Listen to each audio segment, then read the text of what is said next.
That was great. That was awesome. So, hi everyone. Thanks for joining the Silicon Valley chapter meeting. My name is Jess. I work with the AA-ISP, so I'm on the team. We'll give it a few more seconds. There are still some people pouring in, and then we'll get started.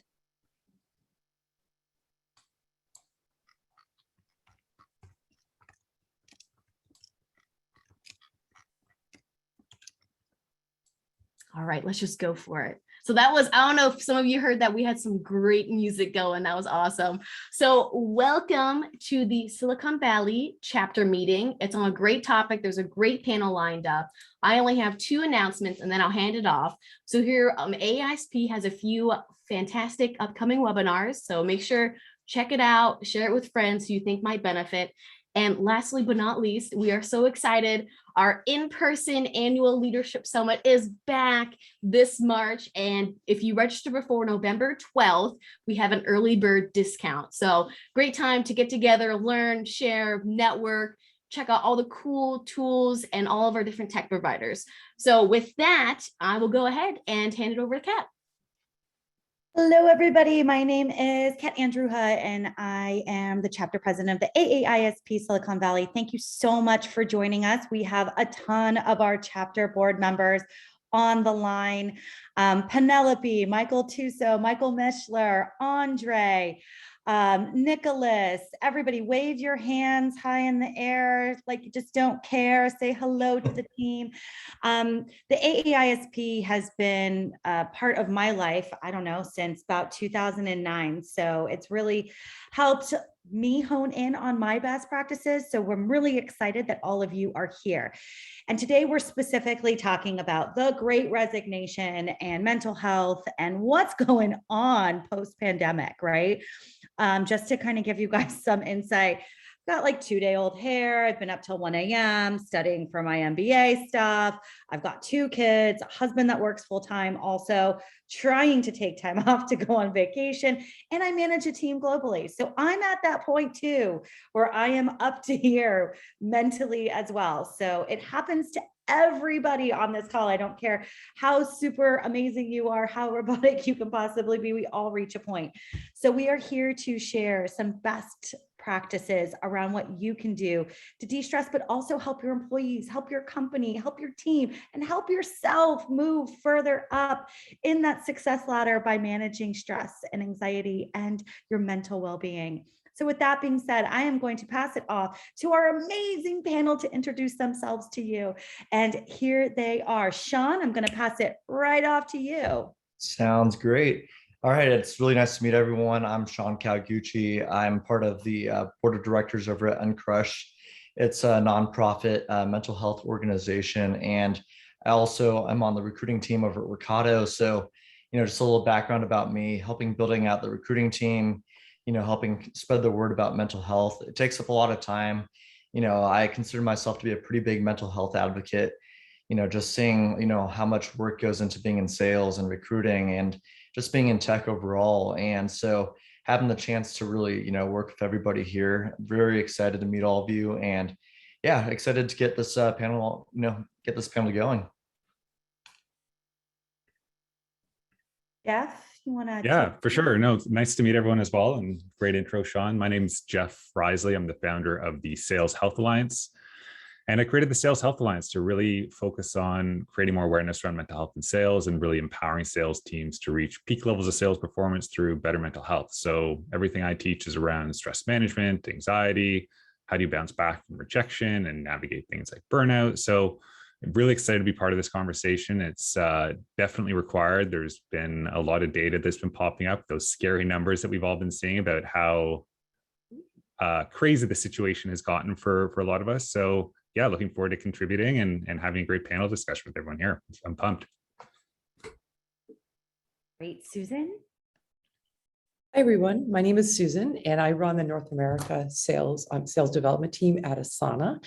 And Asana does have a big focus on mental health and well-being, provides the tools and so on, as well as just their mission and focus, which kind of brings people, outside of themselves toward the greater good. So I'm definitely looking forward to this discussion. Thank you. GB? Hey everyone, I'm GB or Gabrielle Blackwell. I'm an SDR manager at Gong.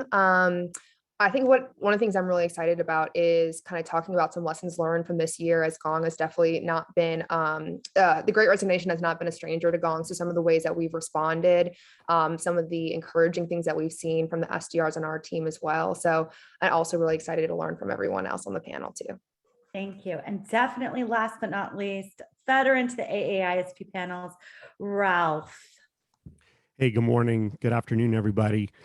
So I'm not looking at the slides. I'm actually looking at the gallery view, and I see some very, very special people on there who have joined today, people that I've known for 30 years, and it's just an honor to be able to be here with them. I'm not going to share the professional background. Instead, I decided to go the personal route.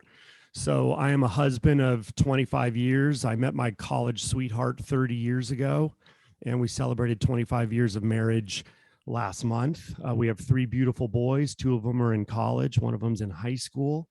I've been a drummer my whole life in a rock band that actually lost 2 of our vocalists. One of them committed suicide. One of them died of a heart attack at age 38. In 2014, I lost my brother-in-law to heart failure at age 42. And I am you. I am one of you. I go through the same old stuff that everybody out there goes through. And if I can impart any wisdom today and shed any light, then I've done my job. Thank you for sharing, Ralph. I love that you took it down that personal path.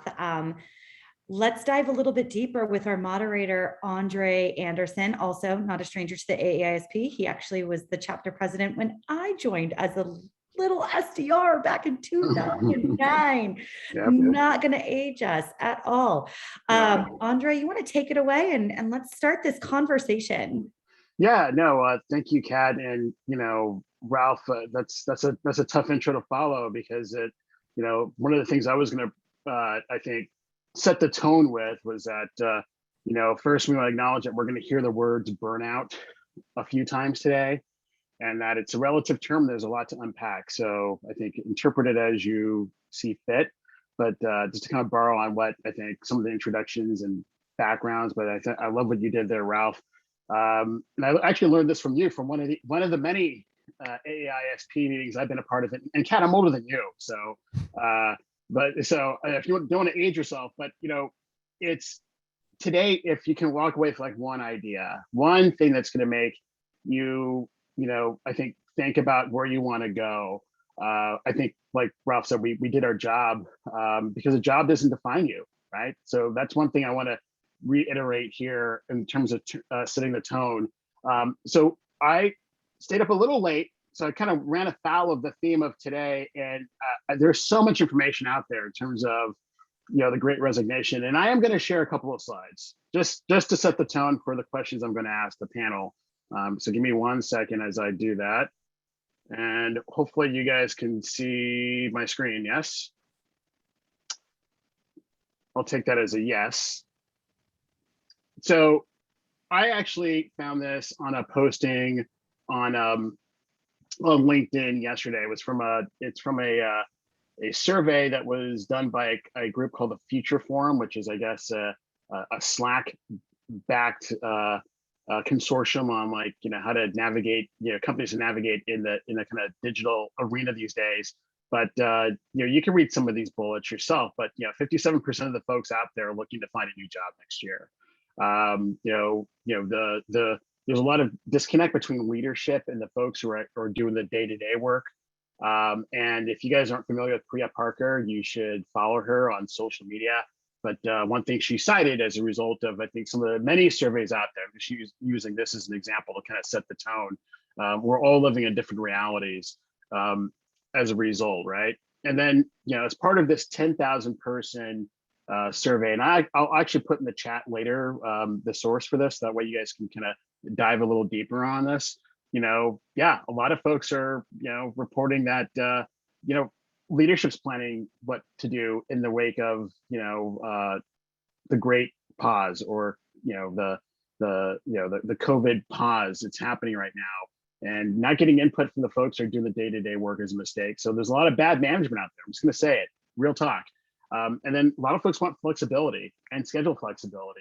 And this is affecting a lot of women, working parents, and employees of color. So there's been a lot of talk, especially over the last year, on DEI. So are you backing it up, right? So so that was really the only slide I wanted to share, just to set the tone and really get people to start thinking about like some of the questions I'm going to ask the panel. So we have GB. It's cool I call you GB, right?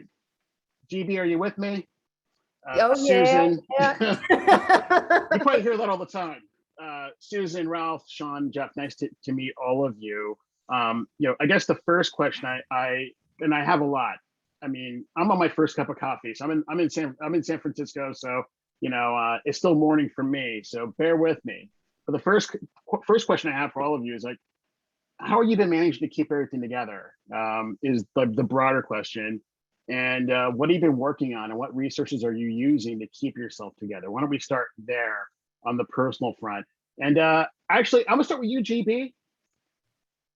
Yeah, so no, it's a great question. And was that a Kirk Franklin reference? It is. Yes. I was like, I know this. Yes. I know this reference. Okay, perfect.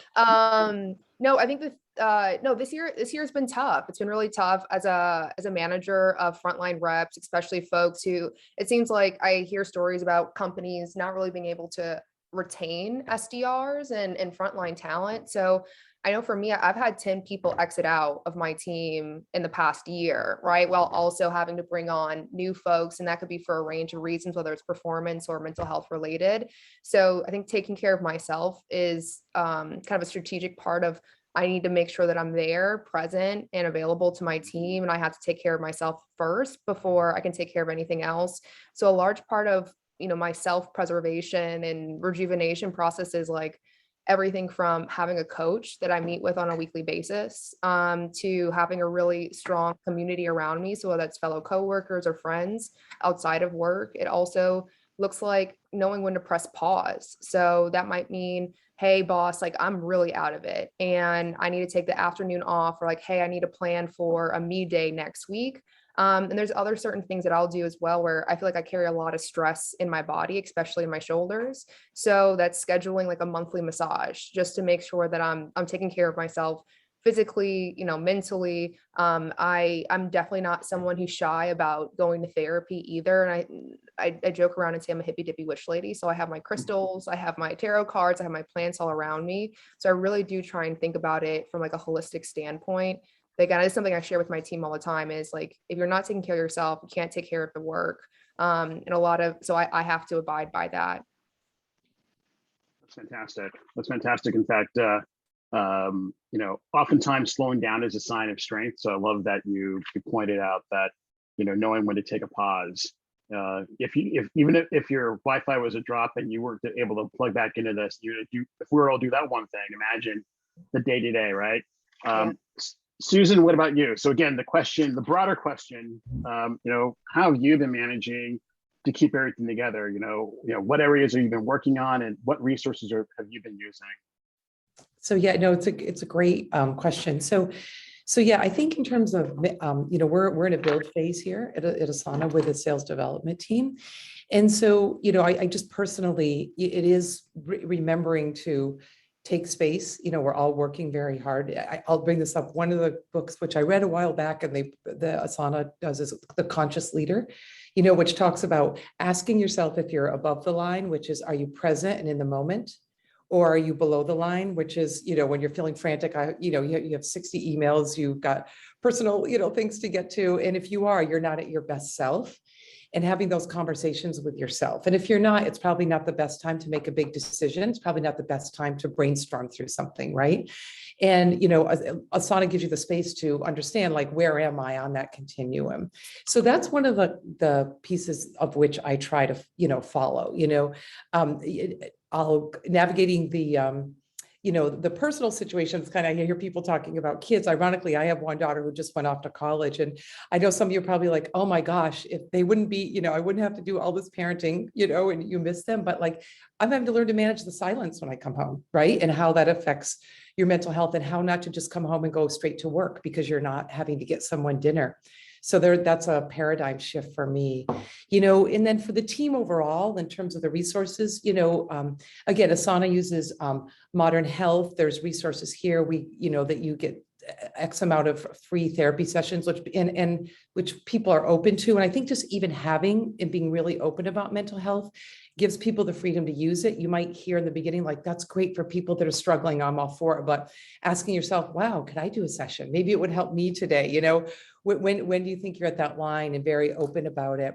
And I just kind of bring people back. I'll just say the last thing is bring people back to Asana's mission, which Asana's mission is like, what is outside? We're trying to do something better than ourselves, and so there's a lot of different values. I'll just talk about one, but one is like no false trade-offs. So like, if you have a certain way of doing something and I have a certain way of doing something, maybe both are true. And how do we work through that? And I give that example because I think when it comes to retention and even mental health, there's tools that certainly have to treat mental health, and that's separate, but bringing people outside themselves instead of just the day-to-day, like, how many calls do I have to make? What is about my quota? And a lot of the mission is about, like, again, stepping outside yourself and kind of thinking outside the box and being present. And I think it challenges people in a different way. So I try to bring people back to those. And it's nice to have those pillars there for even myself. So hopefully that helps. No, that's great. I mean, I think,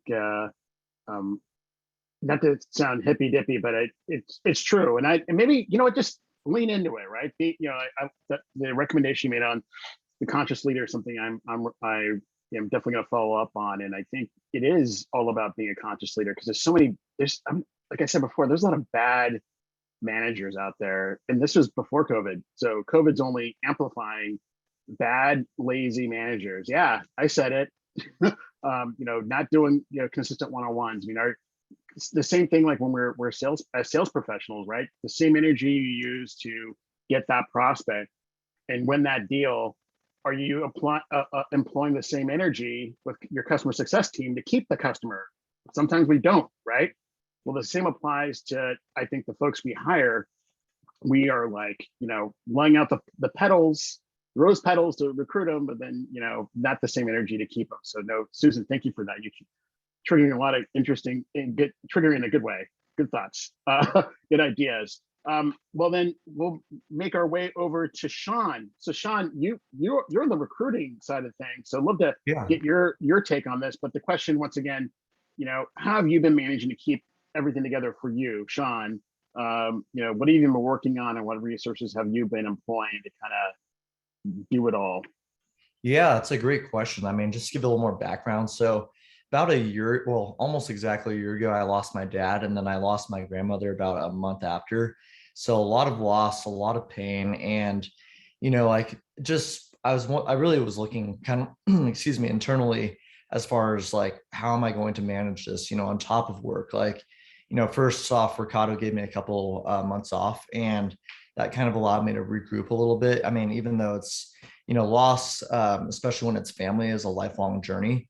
And so I realized that, like, my dad was my best friend. I mean, he was the guy that I would just go to for anything and everything. And so, life, I realized, wasn't just like, about being like a strong professional or being good at this or being good at that. And so I realized that I had to go ahead and, focus on my strengths, which is, for one, being just, very honest with people, loving to help people, like being very empathetic. And so, like Tim Clark here, he's actually on this call.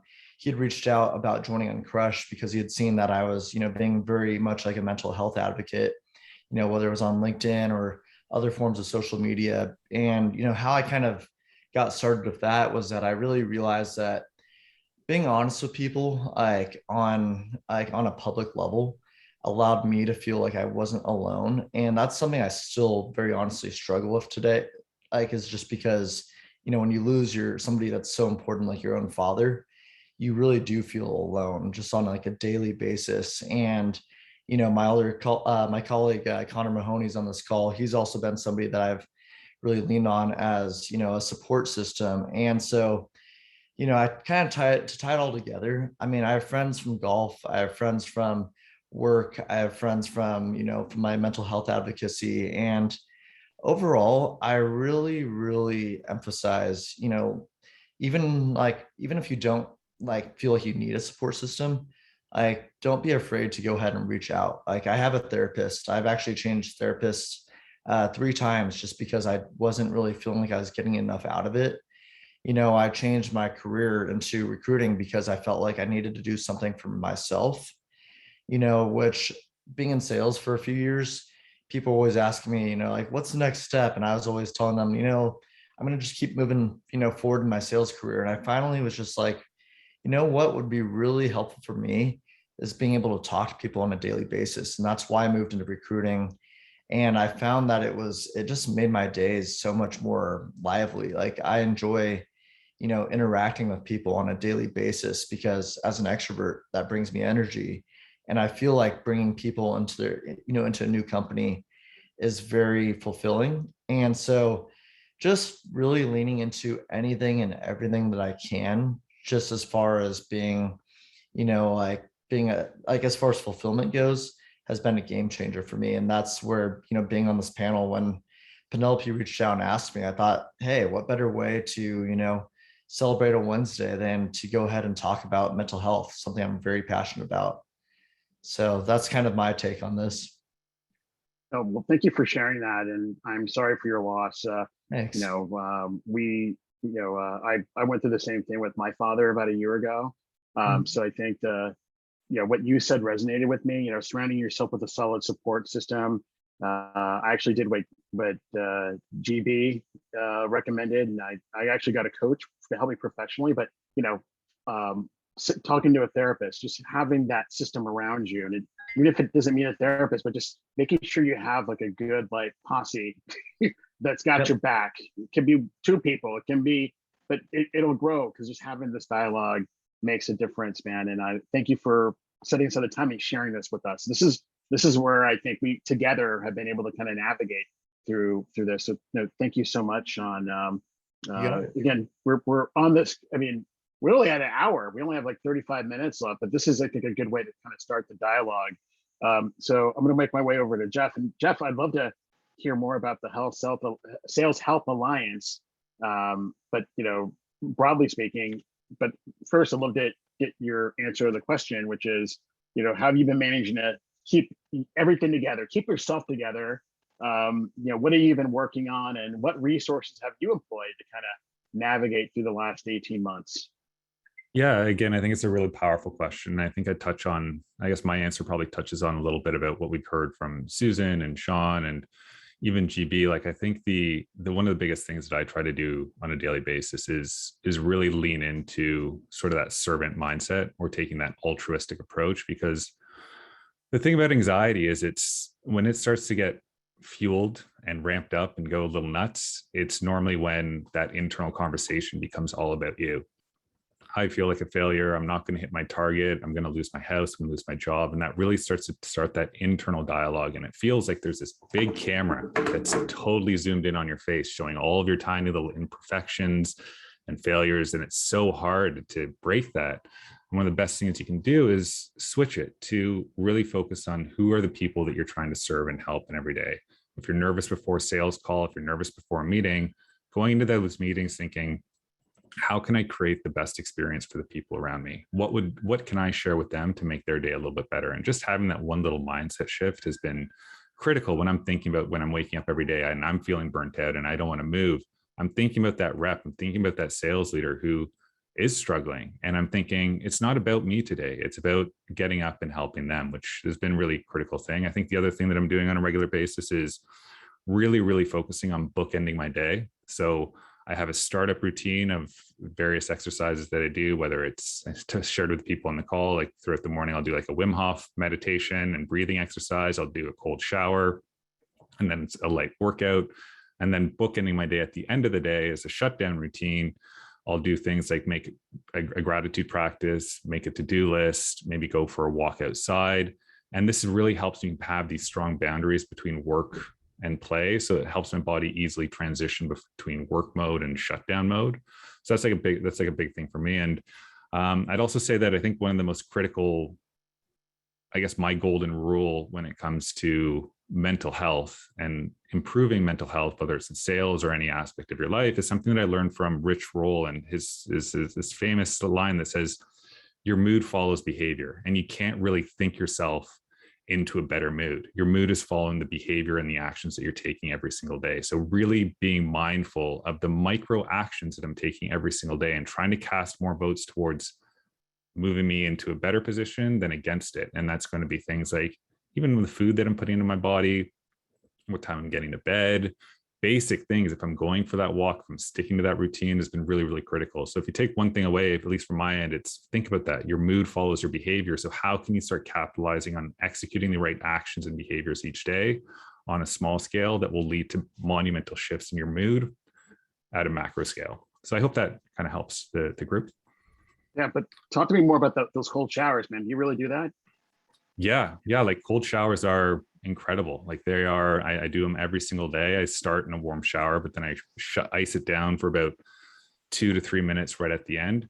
And the thing about cold showers, which is really, really beneficial, is it's a way to essentially hack your immune system. It's going to give you a nice release of adrenaline that goes through your body, which is going to help shift you out of this hypo-aroused state where you're feeling sluggish, just shift you in a place to where you want to find that at least the optimal place you want to be in when you're selling is where you're calm and alert. So you want to be in that stage where you're alert, which a cold shower helps, but you can also manage it with different breathing mechanisms to get into that calm state at the same time. So cold showers is huge. It also is a way to activate you, release, it activates your immune system, and you release all sorts of great immune fighting cells or disease fighting cells from your spleen. So it's a way to help them send them out and patrol every day. So I don't think I've been sick in 2.5 years, 3 years since I've been doing it. So they're tough to get into, but they're just an absolutely critical part of my day.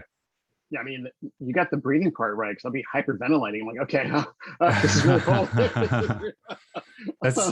But that's the thing, like you actually want to like lean into taking longer exhales as you become more comfortable to really get your body used to that stressor on a regular basis.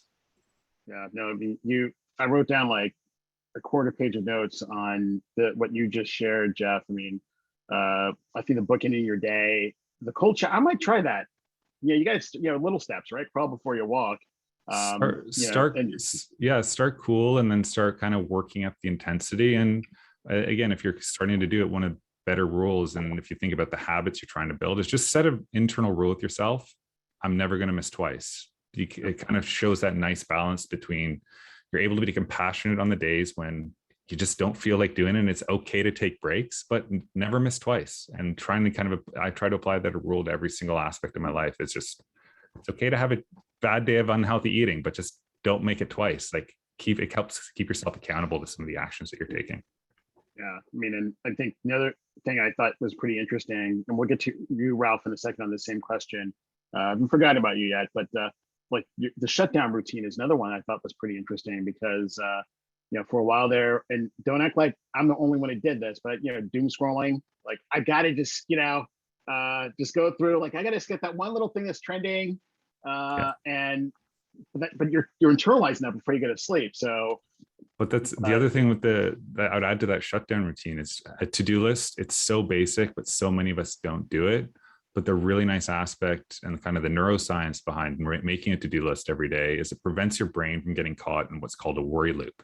And a worry loop really gets triggered when you're going to bed and you start trying to think. Your brain gets worried that it's going to forget something that it needs to do the next day. So when you create a plan and you create a to-do list, by just simply writing it down, it helps break that worry loop by offloading it onto a page so that your subconscious brain is like, okay, I'm good. I got it. I'm not going to forget it. And it helps you get a better sleep. So to-do lists are important. Right. Well, I mean, I've just been watching an episode of Ted Lasso of going to bed, and that was kind of it. But that's the to-do list. I'm learning so much.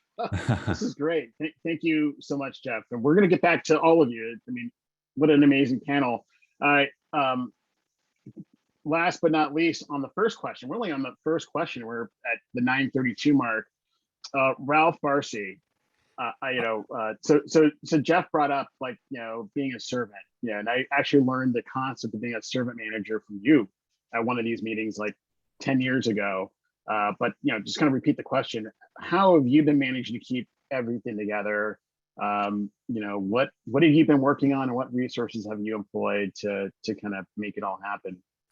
Andre, thank you for repeating the question Not a because problem. Not a I problem. forgot I was on the panel here for a minute because I've been taking notes. Me too. But Sean, I want you to feel hugged. When I see you next, I'm giving you a big hug. Thanks. And Jeff, you just dropped a lot of really gold nuggets there for us. And I've just been taking a ton of notes. I think I'll just piggyback off what Jeff said. As leaders, for the leaders on the call, you have to remember that it's best when you don't see yourself at the top of the org chart. Instead, you need to invert that org chart and be at the bottom. And what your role and remit should be is to remove obstacles out of the paths of your direct reports. Make sure that you are there as a guide or a Sherpa to get them where they are trying to go. And you won't know where they're trying to go unless you actually have conversations with them. So this isn't always easy to do at scale when you run really, really large organizations. But in that case, I'm going to challenge you to do what you can to try to get to know everybody personally, even at a very high level, so you can get in tune with what their purpose is and the meaning behind their work. That way, when they're hitting a rough patch or dark times, you can remind them of the purpose that they shared with you. Hey, remember a couple months ago when we were chatting, you told me you were trying to, earn that promotion or take care of your ailing family at home or get married or buy that home. Well, life is a series of temporary events. This too shall pass. You can get there. It's just a matter of getting back to the process and getting focused on the mission at hand. That's one thing I do. Another thing I do is I recall a Zen parable where a student approaches the master and says, "Master, I'm discouraged. What should I do?" And the master responds with, "Encourage others." And I really relate to that parable many, many times a day because, to Jeff's point, it's not about me. So when I think about that parable, it forces me to face outward and stop thinking about Ralph. Instead, I want to encourage and shed light in other people's lives.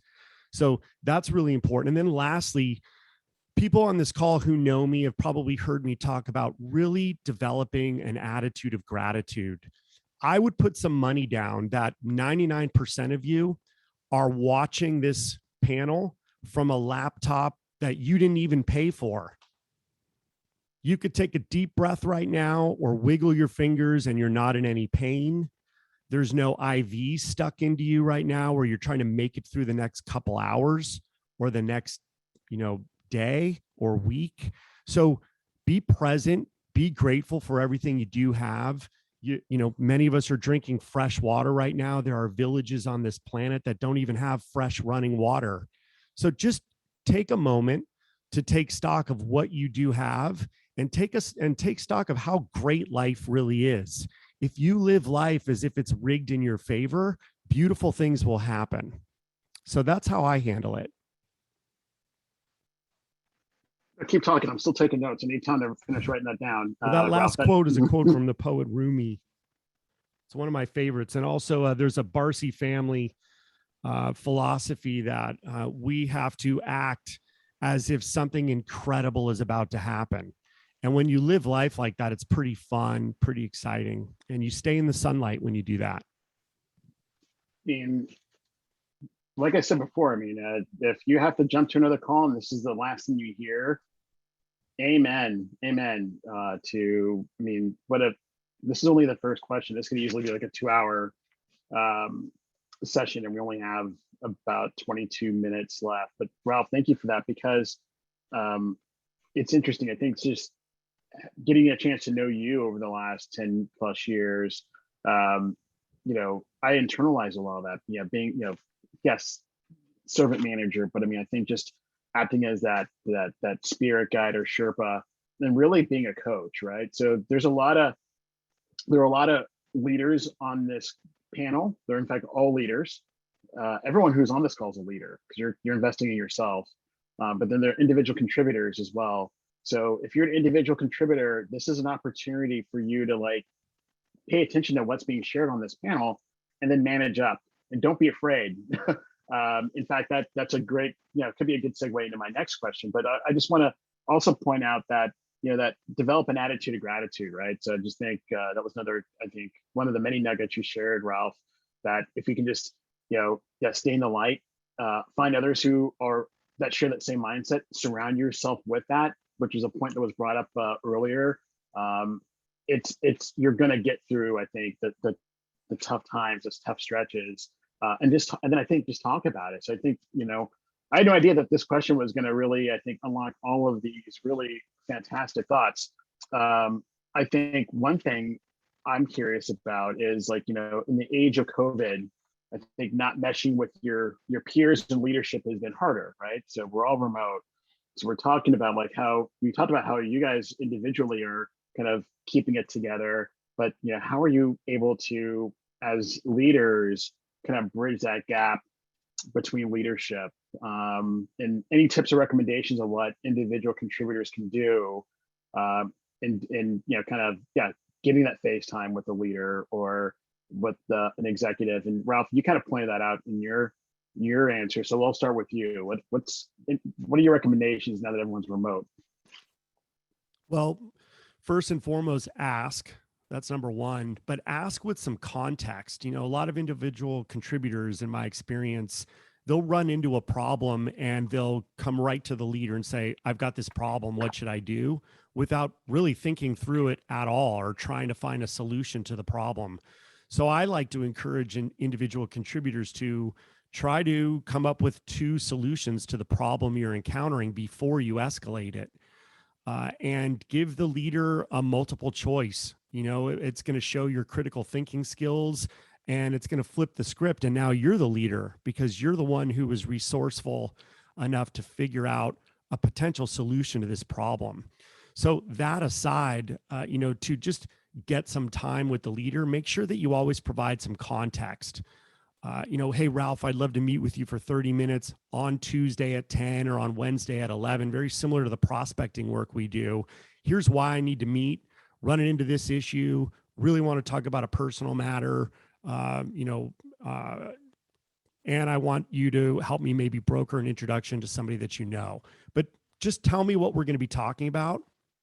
And it goes a really long way. And you'll be surprised. Most leaders may say, well, that's more than 30 minutes. I mean, why don't we just take an hour and let's talk through that? The bad managers that you've mentioned, Andre, obviously won't do that. In fact, they won't even reply to you. So go seek out the leaders elsewhere in the organization that will have those conversations with you. Right. I mean, the question is thematic, right? Because it's all about, are you going to quit the job because you have a crummy surrounding? Well, yeah, if it's crummy, I don't want to be there anymore. Usually you're going to quit the job because it's again, part of the theme, bad manager. People leave their managers, and yeah, the job has something to do with it too, for sure. But I think people tend to leave bad managers. So, but what about like at a day-to-day level in your role, Ralph, if you're talking to an IC Sure. and everyone's remote, how do you recommend folks to engage with their peers? That way you have that like good work tribe to kind of drive that sunshine. Well, I think one of the most underrated competencies that all of us need to develop is communication. You have to be so great at communicating, especially now in this remote world. And that encompasses everything from active listening to producing a great video, high quality video, get a microphone so people can clearly hear what you're saying. Write a weekly update to your team. If you're an individual contributor, maybe that weekly update needs to go to your leader or needs to go to key stakeholders throughout your organization just to communicate what has gone on this week, what's on the radar for next week, what obstacles you might be running into. If somebody posts something, let's say it's in Slack, I'm not saying live in Slack, but thank them for posting it. just put an emoji there just to acknowledge that you read it. Crickets don't go over very well in the professional world.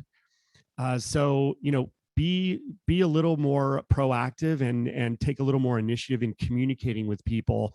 And if you're not good at it, get great at it, practice it. There's a ton of resources out there to help you be a great communicator. Thank you, Ralph. That's good. That's really good. In fact, GB, you're in the business of, helping, I think, amplify, ways in which you can communicate, I think, intelligently, especially when you're, I think, on calls with prospects and customers. But I'd be curious in terms of for you, with the question here, everyone's remote now. So, that engaging with leadership and your peers, it's harder. You can't work the building like you used to, right? So what do you recommend we do? Because again, it's all about, if you can do that, that's also going to give you good surroundings. That way you'll be invested, you'll stay, and you won't resign. Or maybe you say, this ain't the place for me, I'm gonna move on. But what have you been employing? I know you kind of touched on it during the first question, but you mind kind of expanding on what you're doing? Yeah, so I think there's a couple of things that a leader can help facilitate in order to enable their people to do this a lot more effectively. So one of the things that I started to do, or I wanted to get better at, was really understanding how do people on my team work. So it's not just a matter of how many KPIs are they doing on a day-to-day basis, but it's how are they getting those KPIs done? How are they getting results? And so if I can understand what are someone's like legitimate strengths that they take a lot of joy in and that fuel them up, then if someone new or if someone is struggling on the team and it comes to light that, oh, hey, I think Liz over here, who's really, really good at this thing that you have an opportunity to develop in, like you should talk to Liz. And granted, my world is working with frontline, like they're typically entry level, right? So very, very new, very, very early on in their careers as well. So I take a bit more of a directive approach, but I'll say, hey, here's what Liz is really, really good at. And here are a few questions that I would highly encourage you to ask, right? Like as you're having your conversation, there might be more that surfaces up, but like, this is where I would start off. And so immediately they're starting to look at their people as the subject matter experts. That can then lead on to like working sessions that the SDRs are having by themselves. I'll even find opportunities for if we're having team meetings or call blitzes where I'll ask people to lead those call blitzes. So I'll hop on, I'll have my Zoom open, and then I'll say, hey, who would like to lead this? And I'll show them the way beforehand. So there's a lot of work that I do in the background to help folks. I think about this, like not everyone is going to automatically be the kind of person who will just reach out. So it's very much like, let's normalize reaching out. Here's how you can do that exactly. I might have even already talked to one of the other reps to say, hey, by the way, I'm going to have so-and-so reach out to you. Here's part of the thing, right? And that way they're very receptive and welcoming. So like those are a few of the foundational elements that leaders can take to help their folks on their team connect that much more together. And it also makes it a lot easier for me as a leader, right? Which supports this whole, all right, how do I have a really healthy balance between my work and not always being the bottleneck and enabling people to try and figure it out amongst themselves. So it's really, I think, just valuing collaboration in that way and facilitating it and modeling that. Yeah, I think that, you brought up a good point on like normalizing, like reaching out, because at that point it becomes part of a community effort that's not, bottlenecked by the manager. So that's an excellent point. Yeah. I was gonna say there's one more thing. For on my team, like, so we do every Monday we do a like recognition system or recognition awards. So it's our team name, like Jubilee Awards. And so we'll also like there's a section of recognition for people who are asking for help. So again, this is all part of, hey, I want to normalize people reaching out to other folks, and that's interweaved into what do we celebrate, what do we acknowledge, and therefore people are going to be more inclined to continue to do that. Right. So I think a lot of it is based on the culture first and foremost, and not always leaving it up to the individuals on the team to figure it out. Right. But if you can create that culture, then all of a sudden it just becomes really organic and genuine, and all of a sudden it's, as Ralph even put it, you kind of inverted the org structure where, again, you're up front, you're just removing obstacles while everyone else is kind of, I think, feeding into that culture. GB, thank you for that. Susan, what about you? I mean, again, I'm assuming Asana is 100% remote, if not maybe a hybrid thereof. again, what are you guys doing? What are you doing to kind of drive that like engagement with like your team, with leadership, but also with each other? Because again, if we have a good sound environment, chances are, I mean, they might leave, but for a good reason. Maybe for AE role. Hopefully not, because I know you have some people on here. Follow Susan everywhere she goes, by the way, folks. But you can be one of the good managers. But you mind sharing with us what you're doing at Asana? Yeah, I think there's a couple things, and we are actually a hybrid model right now. So it's your personal choice whether you want to come into the office or not. And everyone's wired differently. I'm actually I'm more of an office person. Interestingly enough, though, after being remote for so long and coming back, I think one of the things that the managers we need to practice is that same empathy you have when you're speaking face to face, because you do miss some. When you're completely in a digital world and you're going from Zoom call to Zoom call, I saw in the opening, like everyone has their own reality. I think we have to, in a digital world, step back and try to understand that reality as much as we would as if someone was talking to you face to face, or you're talking on the sales floor or at the, water cooler, whatever it is. And I think as we go into this world, that's a piece that we have to remember, like to meet people where they're at in their reality. Remember to do that digitally. Sometimes there's almost an invisible wall up that we kind of have to break through. So I think that's the piece. And kind of a step from that too is like doing recognitions. GB was talking a little bit about it, where, before, when you're on the sales floor, you're like, that was a great call, And everyone hears it and you start talking about how do you do that? Whether it's not just setting a meeting, but maybe a new sales play, like to do that recognition, to remind managers, and including myself, to do it digitally. When you see it, it's easy for the day to get away from you. And I think that's where the disengagement comes in, within that piece, just doing that. One of the things too, that my managers have done, and I have to say they came up with it. So is they do office hours where they're just kind of online for like an hour and a half. And if people want to come in and ask questions, or clearly if they want to talk about something private, they'd set it up. But it's a different way to engage. But I think we just have to think differently about how we engage and make sure it's that consistency, which you miss. I noticed it coming back to the office, which you miss on the floor through natural conversation osmosis, So I think the office hours was a good way of kind of just making it not about anything specific, but what do you want to hop on and talk about? So yeah. That's great. But I think I think a lot more of us are gonna get back into that hybrid model. So that's an excellent point in terms of like translating that empathy that, well, maybe you're doing it on Zoom, but maybe you're awkward in person because you've been wearing dry fit and sweats for the last 12 months and you forgot how to act in front of real people. So that is huge in terms of like the recognition piece between what you and GB mentioned. We have under 10 minutes left, and I still want to get Sean and Jeff's take on this. So Sean, what about you? I mean, you work in recruitment. So what are you doing in terms of now that, maybe you're in a hybrid model or entirely 100% remote? What are you or the organization doing to kind of bridge that gap to, make sure you have like the peers on a peer level, have a good kind of community surrounding in terms of them feeling welcome, but also access to leadership? Yeah, no, that's a great question. We are actually 100% remote right now.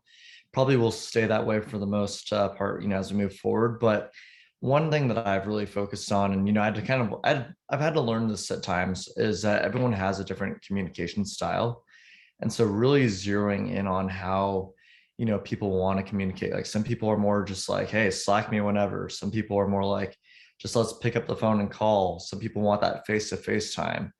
Everyone's different, and so really taking note of that and making sure to kind of drill into there, and without crossing lines, because sometimes people just don't want to talk. And so always leaving my door open is really something that I've encouraged people to do. Like our team, a lot of our team was actually in San Francisco this past week. And so, even though it wasn't, my job to go up and, spend time with them, I actually, made sure to go spend about a week with them, getting to know everybody, because a lot of them I actually brought on myself. And I wanted them to know that I'm very accessible, that if they need something, even if it's not work related, that my door's always open. And so That being said, leadership, like just from the top down, everyone's very transparent. Even our CEO, he's like, hey, if you guys want to hop on Peloton and, ride with me, that kind of, culture like has been really, key to Workato. And so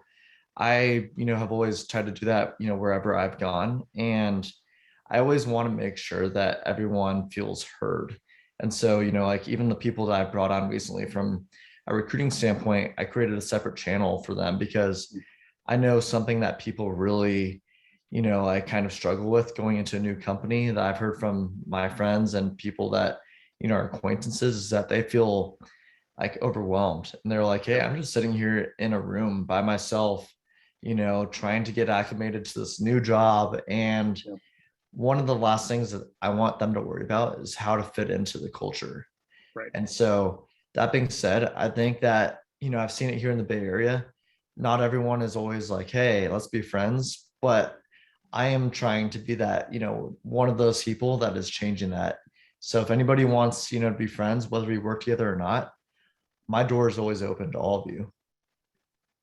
Yeah, again, you have, sometimes you have work friends, work worlds. That's cool. As long as like it doesn't feel toxic, right? You're being that kind of agent to empower is a key piece, which is like the core of the question. And I think you brought up an interesting point in terms of just zeroing in on communication styles, knowing where people want to listen, because some people are Slack, some people are email, or any combination thereof.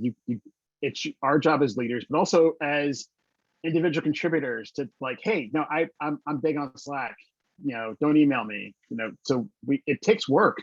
So that way you don't end up as one of these statistics that we showed earlier. Now, one thing I want to point out, so thank you for that, Sean. We only have 6 minutes left, and I think it's fitting that we have Jeff round out the question and this question as we end, because this could easily be 2 hours. I think someone commented it with Stella. It's like, can we do a part 2 on this? And I would like, yes, can we? I have like 6 questions. We only went through 2 of the questions, and I've written down like 3 pages of notes. So rather than running my mouth, we'll end with Jeff, and then maybe we can get back with Kat and put time on the calendar to kind of revisit this, because this is clearly resonating on so many different levels. But Jeff, for you, I mean, from what you do and what you've observed, and even in your own business, I mean, what's the best way to bridge that gap and to create that community? In fact, this could be a good mic drop kind of answer as we round out our panel today. I mean, what do you recommend like individual contributors to do to kind of create that community, but also what as leaders as well? Yeah, so I'll do my best for a mic drop moment. No pressure. But lots of pressure. No, I think like the main things are, it's just like really both ways, leaders, individual contributors, going from approaching it from the mindset that, look, we have to assume positive intent in every single situation that we encounter, whether it's a Slack message that comes through and we're like, well, that rubs me the wrong way, but let's assume that person might just be having a bad day. We want to be compassionate to each other. I think what didn't come up in the conversation that I'm seeing in sort of this great resignation conversation that isn't being talked about enough is, I think that this COVID has really shown how unprepared the majority of us are when it comes to navigating intense change and uncertainty and things like a global pandemic. And I think a lot of us defaulted to getting through the pandemic using primarily willpower. And that's really not an effective way to push through what we're going through, because willpower is meant to use in short spurts. It's to push through the fourth quarter of a basketball game or a sports game to get you to win. It's used to push through on those final few days of the month to get through. It's not meant to be used for 18 months to just get through. And the way you want to think about willpower is you want to think of it like an elastic band. So the best way to think about that is if like you think about someone who's dieting and doesn't really know why they're dieting, and they go to the grocery store, and in their head, their dialogue is, I can't have that, I can't have that, I can't have that, I can't have that. And every time they say I can't, that elastic band is going bigger, bigger, bigger, bigger. And then when they finally can have something, they sort of break their diet and they cheat. What happens? The elastic band snaps back to where it started, past the point of where it started. And all of a sudden you're back like you're not able to offload the stress. And I think that's what's happening right now. The best people that I've seen navigate the pandemic have seen this as like, look, like the world's operating at 30% right now. What can I do?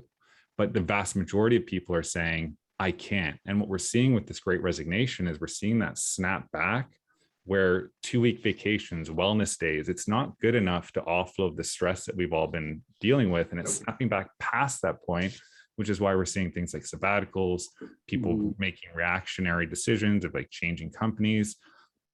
A lot of it is due to that that search for more meaning, more purpose. They want to matter in their lives and they were feeling unfulfilled in their work and they're trying to navigate that on a daily basis. And it's being compassionate that, like I said, going back to what I started with, is assuming that positive intent and being compassionate that, look, the vast majority of us, we were unprepared of the crazy shitstorm that we all went through. A lot of us are experiencing that snap back, which is really uncomfortable, and we feel guilty and we feel, shame for doing that. And it's being compassionate that's probably happening within our teams, not only from leaders, but also from individual contributors, to have that understanding and to work through that together. Right. Yeah, no, that's a really interesting point. It's like, just, we've all been doing this through like brute force.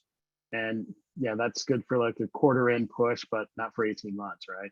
Yeah, you can't, as soon as that internal dialogue is I can't, or I have to, it's that you're using that willpower and it's at some point going to snap back. And I think that's what we're seeing at scale right now. No, I mean, you taught me a lot about willpower. I was like, well, okay, I guess I'm not getting Jack in the Box for lunch today. Gonna do the cold shower. It's gonna offset like the Peloton ride I did earlier, but today was gonna be a cheat day.